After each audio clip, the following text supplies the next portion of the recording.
Alright, this is another follow-up with my ammocan boombox. Close my door.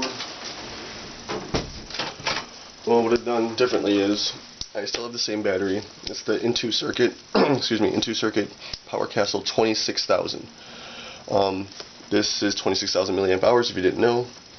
It comes in a case, little cloth case. I keep it in there because body stainless steel and it likes to short out, and then I have to reset it by plugging it back in with the power supply. So I have that. I got rid of this amp. This amp is nice and all, but it's only 20 watts 2-channel, and I need something more. So what I did is I ordered, it's called a TDA7492P, and what the amp looks like, it's really tiny. It's this. This is the Bluetooth, and this is obviously the amp, and it's got your button controls on there. If you want more reviews on this, I recommend DIY Perks on YouTube. He has a very in-depth video on this amplifier. He makes like a boombox blaster with bookshelf speakers, and that's ridiculous. That's why I bought this. These are currently on sale on eBay for like under $12, which is awesome for 2-channel 50-watt amp. I have this hooked up to the same kicker speakers, the DSC4s. Still same ammocan with the thing, but I have the adapters for the battery. I also have these mounting bases to mount the wires with these zip ties in the can, so they're not, in the way at all times.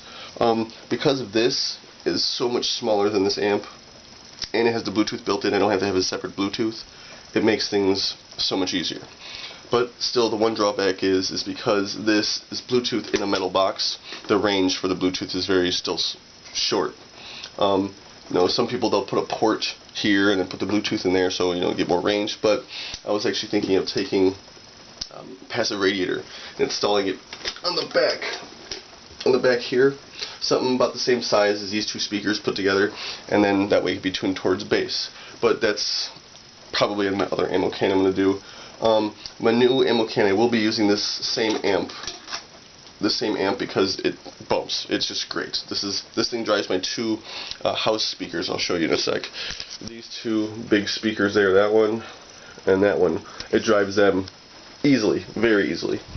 So with that all being said, all this fits in there really nicely. I still have a bunch of room. I don't have this big clunky thing anymore, just this little amp. This amp, because it's exposed, there's no standoffs, I usually tuck it in this little pouch here when I have it inside. I lay everything in the bottom, and then there's plenty of room to put other things. Oh, and I changed the handle. I got sent one of those survival bracelets, and what I did was I took the survival bracelet and I looped some other paracord through it and tied that to the thing, because what happens is when this moves back and forth, you see, when I'm carrying it, this moves back and forth and actually scrapes against a little edge in there, and it cuts the rope. So this way I can replace this rope when it wears out in about 3 or 4 months, whenever. But otherwise, that's pretty much it. Oh, the plastic bag. This is for if I ever go take it out and it's raining, I could put the whole box in the plastic bag, and I don't have to worry about it getting wet, because these speakers are not marine grade speakers. They're just regular speakers for like a car, so they're not meant to get wet. So, just trying to keep things dry. But otherwise, that's pretty much it. I got, charging cable for Android, charging cable for Apple. And that's pretty much it. Otherwise, it's all the same. Alright, take it easy.